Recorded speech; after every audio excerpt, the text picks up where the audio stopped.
Excuse me. What in the world are you thinking? Mean Gene, the first thing you need to do is to tell these people to shut up if you want to hear what I gotta say.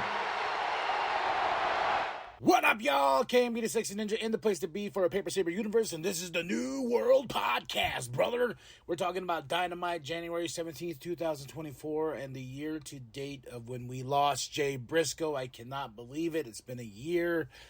R.I.P. to Jay, nothing but love to the Briscoe family. I remember when this happened. I went back through some notes on that day when it was January 18th, the day after on Dynamite, and how everyone was emotional and everything like that. And it was tough, and it's crazy to think of everyone we lost in 2023 and everything like that, especially me personally.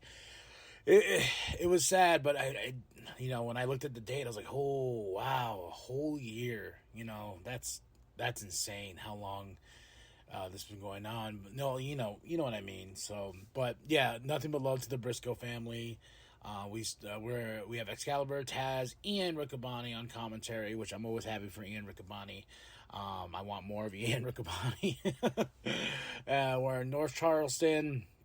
And we started off with a package, Hook and Joe, because they had the big main event. And Hook.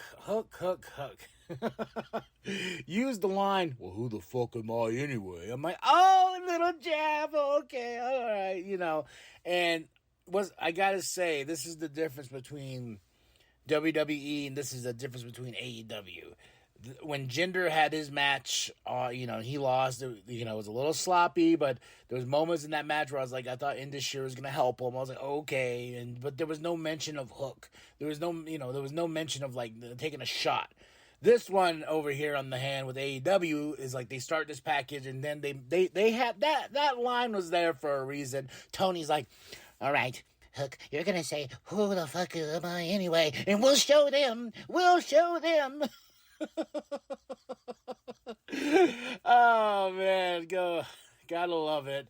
TNT Championship match, Dustin Rhodes versus Christian Cage.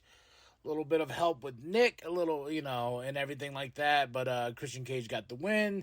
Fun match though. This was a good match. I didn't expect less from either or. Dustin is a legend among this community, and Christian he does the damn thing, but this was a good match. This is what I expected between these two. We got Swerve Strickland backstage with Renee. He's after the championship as well. He wants Samoa Joe, and I'm ready. And I like that eye makeup stuff he's doing, and like he looks more sinister, like more evil, he is possessed, by something, and I think it's the pursuit of that World Heavyweight Championship. And Renee with Chris Jericho. Remember how I was like, okay, now that he lost, now everything. Sammy's the one that's not here, because Sammy's hurt. Yes, Sammy took the big spot, but I was like,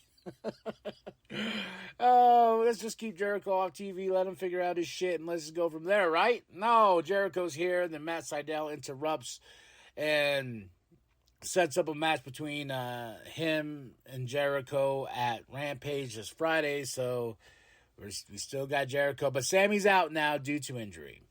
And Jericho calls out Don Callis and Takeshita and everything and says he's going to go after them. So, Penta Commander versus Orange Cassidy and Trent Beretta.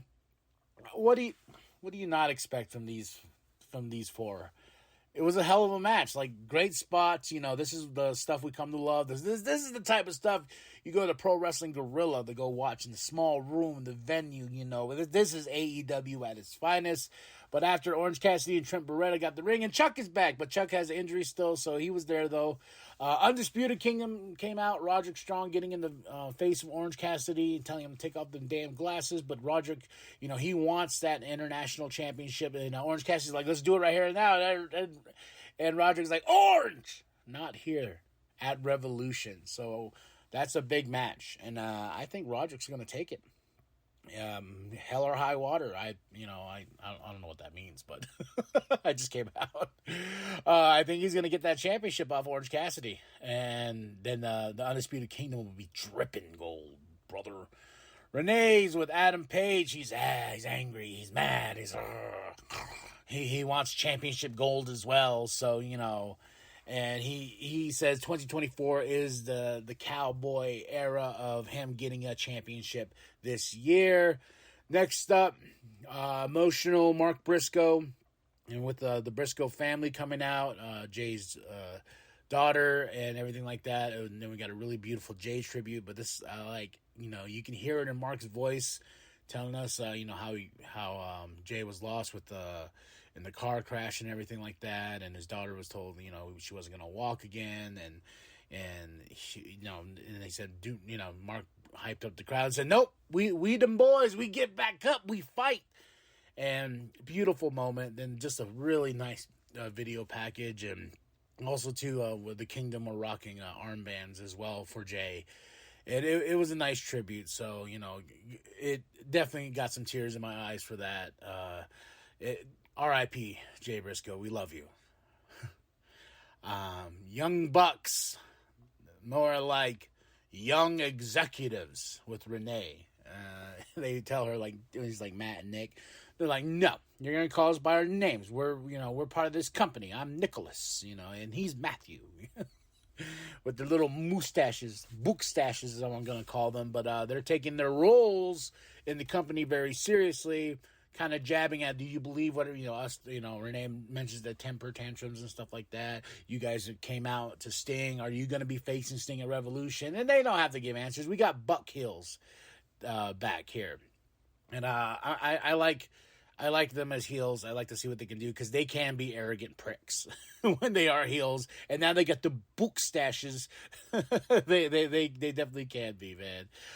Ring of Honor 6-man tag team championship match with the big Gates of Agony, Brian Cage versus Bullet Club Gold. And I was like, okay, Gates of Agony and Brian Cage are walking away with the championships, right? No, Anthony Bowens comes out to come and kind of help in some way, but Bullet Club Gold won the Ring of Honor 6-man tag team championships. I was like, oh my God, whoa. Titles exchanging hands.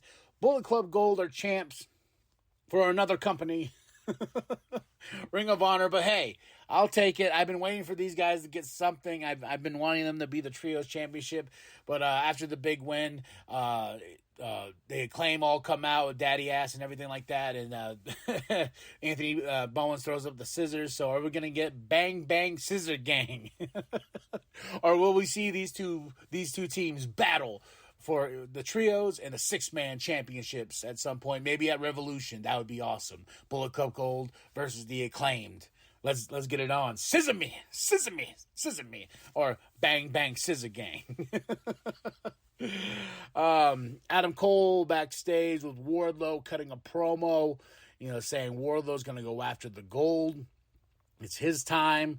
We Undisputed Kingdom is not going to stop anytime soon. And he just basically hyped up Wardlow, and Wardlow goes, what did he say?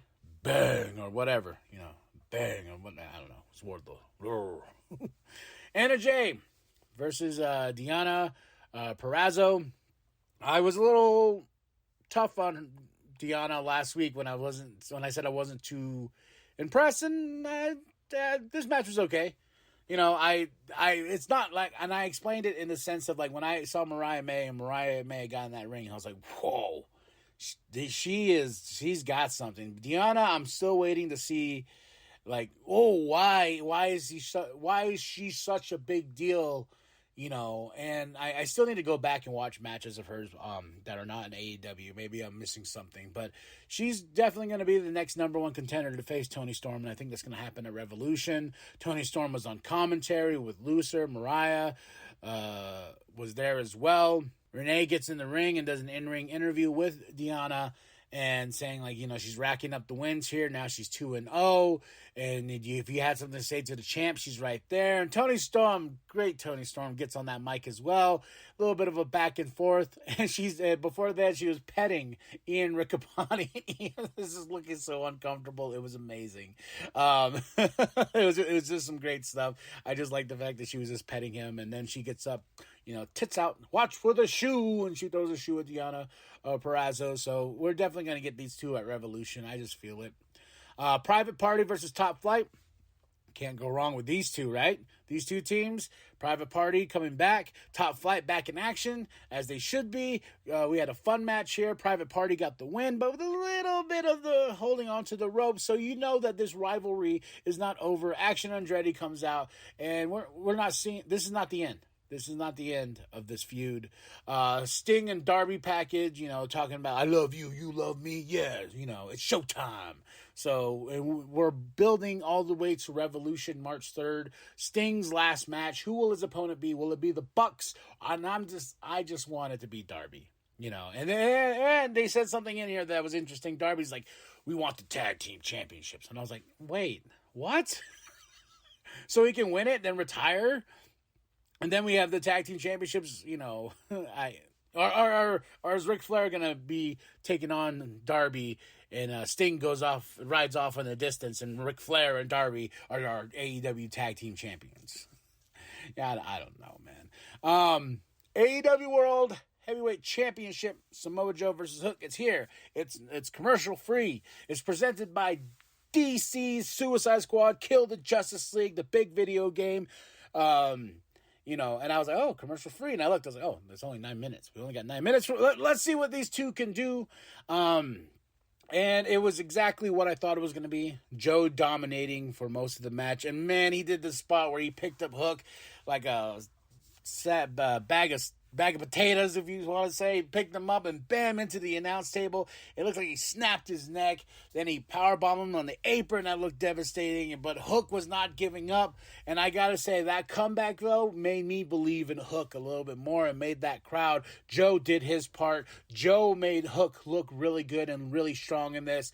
And especially after those two big moves. And I love when Samoa Joe just bam into the announce table, walks around the ring, strutting. But that crowd, though, at first was like, Joe's gonna kill you. Joe's gonna kill you. They had that crowd, especially towards the end. And Hook, after he got beaten by Samoa Joe, Hook comes up and Hook's like, come on. And Samoa Joe, after beating him, after Hook's like, come on, is that all you got? Is that all you got? Joe's like, okay, kid. Bam, kicking the balls. Bam, drops him. Gets out. Then Hook gets up again. Samoa Joe's like, all right, I'll take care of you one more time. And guess who comes out? Adam Page for the save. And, and the finish of this match was Samoa Joe choking out Hook. But Adam Page comes out and then Swerve's there, and I'm thinking we're getting a three-way match, a three-way dance, if you will, at Revolution March 3rd for the AEW World Heavyweight Championship. I just feel it in my bones. That's what we're getting here. And that makes me excited. But Joe was like, oh no, I have people. I was. When he was walking up the ramp and he was standing there and you saw Swerve, you saw Hangman Adam Page, I was like, please don't let Wardlow be behind him. I don't want a fatal four-way at Revolution. I'd rather have these three go at it. And nope, that didn't happen. So then Adam Page looks like Swerve, and then Adam picks up Hook and tries to give him his flowers and says, hey, man. But overall, it was okay. It was what I thought it was going to be. It was still fun. A lot of the show was really fun. But I will say this. The one thing that AEW really overuses, is the fucking middle finger. Like, it's not special anymore. Like, pretty much everyone does the middle finger at some point on the AEW show. And when Hook was down, and Joe's like, do you get it yet? And Hook threw those middle fingers up. That's the first thing I wrote. I'm like, the middle finger is overused here in AEW. It's like blood. When blood happens, you're like, oh shit, but blood happens constantly in AEW, and people are like, well, man, that's just because it's real wrestling, really. Less is more. That's the case here. Less is more, and that was one of the things that I was critical about. Was as soon as I saw those two middle fingers come up, I was like, God damn it, dude. But overall, I gotta say, 4 out of 5 for the show. My match of the night, Ring of Honor 6-man tag team championships, because I got the Bullet Club Gold. Bang bang gang, baby, the champs now. Next up to that was the Dustin Rhodes versus Christian Cage. That was really fun. Private Party versus Top Flight. And I gotta say, I did enjoy Samoa Joe versus Hook more than I thought I would. So that's it. That's all. A few things moving here and there. R.I.P. Jay Briscoe once again. Nothing but love. And that was Dynamite, January 17th, 2024. North Charleston, Excalibur, Taz, Ian Riccaboni on commentary. Now we move on to Rampage. Now we move on to SmackDown. Then we move on to Collision. And then we get another great week of professional wrestling. That's it. That's all. Tell me what you thought of the show. Drop those comments below. Hit that like. Hit that subscribe. Share it with your grandma. Share it with your grandpa. Share it with the bum down at Walmart. Go to ProWrestlingTees.com/New World Podcast. Get yourself that sweet nWp logo. And remember that the New World Podcast is for life, brother. God is on the throne. We get boys, damn it. We won't stop because we can't stop.